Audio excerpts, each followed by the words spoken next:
यानी बूट चप्पल फेंक सकते हैं, तो जो आम आदमी है उनकी तो यानी सुरक्षा खतरे में है। ऐसा है कि आम आदमी की सुरक्षा तो खतरे में है ही है, लेकिन हमारा देश 75 साल से 75 ईयर्स से संविधान के हिसाब चल रहा है, संविधान के दायरे में चल रहा है। संविधान ने हमें जो चौकट बना के दी दी है, हर एक जाति, धर्म, पक्ष, पंथ, भाषा सबका आदर करने का इस जो घटना में है, संविधान में है, यही संविधान इनको तोड़ना मोड़ना है। हम जो बोल रहे हैं ना संविधान खतरे में है, और ये बोल रहे हैं कि हम लोग नरेटिव सेट कर रहे हैं, ऐसा नहीं है। इनका बच चले, इन्होंने क्या कहा था, 425 हमें एमपी चुन के दीजिए, हम संविधान बदली करेंगे। ये भारतीय जनता पार्टी के लोगों ने भाषण दिया था, लोग शाने हो गए और उन्होंने उनको 240 पे उनको लाके रखा, इसीलिए संविधान बच गया है। बचने के बाद भी मुझे लगता है कि उनके मन में खुन्नस ही है। देश के बाद सर महाराष्ट्र का माहौल भी देखेंगे तो जो एनसीपी के एमएलए है उन्होंने भी कहा है कि दीपावली जब अभी आई है तो वो हिंदू धर्म के जो दुकान है वहां पे ही खरीदी करे और जगह मत करे। इसके ऊपर जो उपमुख्यमंत्री कौन से एनसीपी के, वो जगताप नाम, कौन से एनसीपी के, अजित पवार ऐसा बोला। अजित पवार जी ने उनको समझ भी दी, लेकिन वो सुनने को तैयार नहीं है। कमेंट पे कमेंट किए जा रहे हैं, इससे धार्मिक तेढ़ सर निर्माण हो सकता है। ऐसा है कि ये समझ देने का नाटक, समझ देने का बहाना, समझ देने का ड्रामा महाराष्ट्र लास्ट 2-2.5 साल से देख रहा है। भारतीय जनता पार्टी के लोग इतने अनाप शनाप बोल रहे हैं, इतने गलत बातें कर रहे हैं। देवेंद्र फडणवीस हमेशा कैमरे पे सामने आते और बोलते क्या है, मैंने उनको समझ दी है। क्या समझ दी है? इतना बोला, बाकी बचा है वो समझाया है क्या? समझ देने के बाद में वो बोलने का बंद नहीं करते हैं।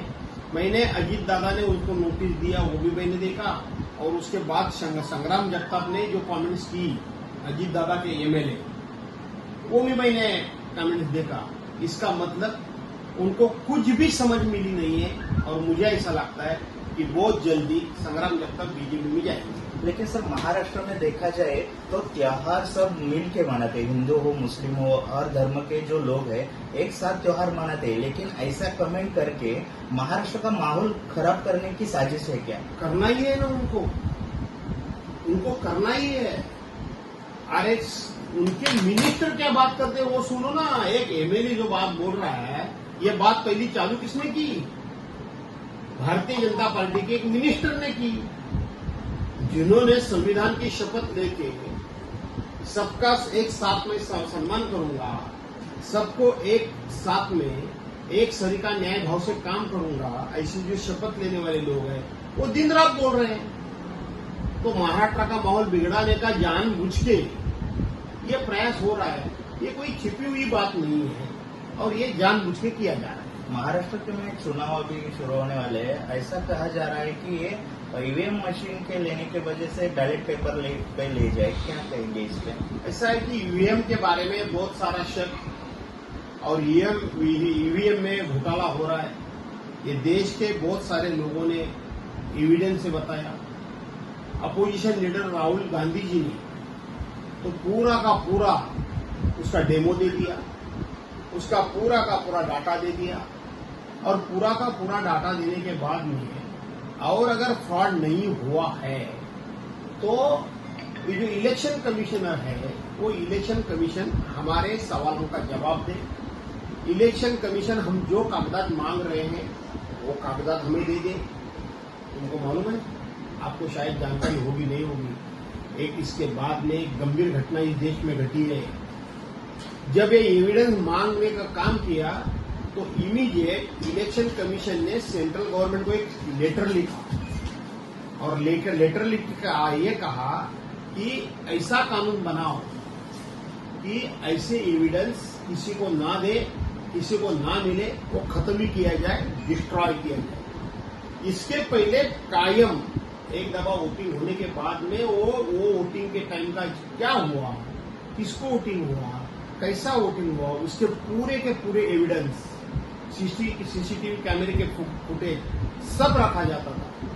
इमीडिएट अभी के गवर्नमेंट ने कानून बनाया कि इलेक्शन होने के बाद 45 दिन 45 डेज इसके ऊपर कोई एविडेंस ना रखा जाए, डिस्ट्रॉय किया जाए, ये सब खत्म किया जाए। ये डेमोक्रेसी को बहुत बड़ा धोखा हुआ है, लेकिन मुझे लगता है देश की जनता जाग नहीं रही है।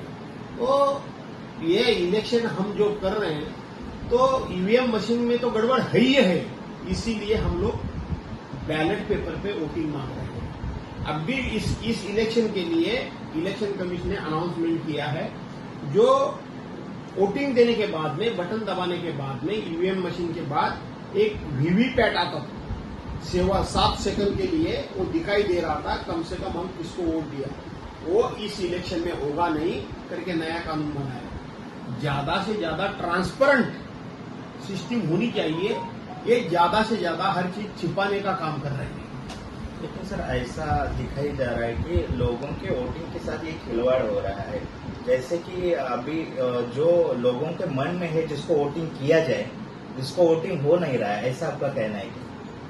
ऐसा है कि आजकल सरकार के तिजोरी में से पैसा लेना, सरकारी तिजोरी में का पैसा लेके बांटना और वोट खरीद करना, ये नया सिस्टम चालू हो गया है। अभी जो विधानसभा का इलेक्शन हो गया उसमें आपने देखा होगा, हर एक लेडीज के, महिलाओं के खाते में 1500 रुपए डालने का काम किया। पैसा किसका था? जनता का था। हो गया वो वोटिंग विकट मिला। अभी तो बिहार में कोई भी कुछ भी न मांगते हुए हर एक महिलाओं के खाते में, हर एक लेडीज के खाते में नरेंद्र मोदी जी ने अनाउंस किया 15 हजार रुपए डाला। 15 हजार रुपए हर एक खाते में। 15 लाख नहीं दिया, इलेक्शन हो गया, लेकिन इलेक्शन के पहले 15 हजार रुपए डालने का काम किया। महाराष्ट्र 75% महाराष्ट्र पूरा का पूरा बाढ़ में डूब गया। पूरा फार्मर लोग, किसान भाई लोग उद्ध्वस्त हो गए। उनके लिए मदद करने के लिए देश के पंतप्रधान मांगते हैं कि आपका प्रस्ताव लाओ। और बिहार में इलेक्शन होने के कारण कोई भी दुर्घटना ना होते हुए 15 हजार रुपए किसका प्रस्ताव आया था, फिर भी उनके खाते में 15 हजार रुपए गया।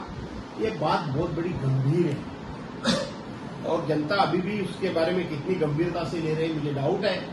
लेकिन सरकारी पैसा, हम लोग कौन होते हैं? सरकार मतलब क्या है? ट्रस्ट है। जनता का पैसा ट्रस्टी करके उनके ताबे में रहता है। उसका ऐसा व्यवहार करने के लिए उनके पास ये ट्रस्ट नहीं रखा है, विश्वास नहीं रखा है, लेकिन जनता नहीं जाग रही है। तो आप जो बोल रहे हो ना, तो सरकार ईवीएम छोड़ो, अभी उन्होंने डायरेक्ट फंडा निकाला है। सरकारी कोटे में का पैसा, तिजोरी का पैसा देना वो दिक्कत है। ये देखिए, हम एमएलए भास्कर यादव थे, इन्होंने अच्छी तरह से हमारे टाइम्स नाउ को मुलाकात की है। रत्नागिरी से सचिन कामले, टाइम्स नाउ भारत।